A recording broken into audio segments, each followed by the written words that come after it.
આગળ સમાચારમાં વાત કરીએ તો અમદાવાદથી મહત્વપૂર્ણ સમાચાર પ્રાપ્ત થયા છે।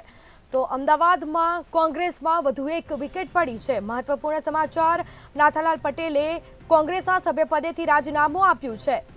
તો મહત્વપૂર્ણ સમાચાર સામે આવ્યા છે। 2017માં વિજાપુર વિધાનસભાના ઉમેદવાર હતા પ્રદેશ પ્રમુખ શક્તિસિંહ ગોહિલને તેઓ રાજીનામું આપ્યું છે। તો મોવડી મંડળની નિષ્ક્રિયતાને જોતા તેઓએ રાજીનામું આપ્યું છે। મહત્વપૂર્ણ સમાચાર, અમદાવાદ કોંગ્રેસમાં વધુ એક વિકેટ પડી છે। નાથાલાલ પટેલે કોંગ્રેસના સભ્યપદેથી રાજીનામું આપ્યું છે।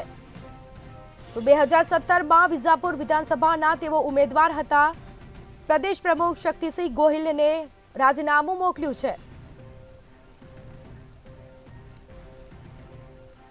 તો કોંગ્રેસમાં વધુ એક ભંગાણ જોવા મળ્યું છે। નાથાલાલ પટેલે કોંગ્રેસના સભ્યપદેથી રાજીનામું આપ્યું છે।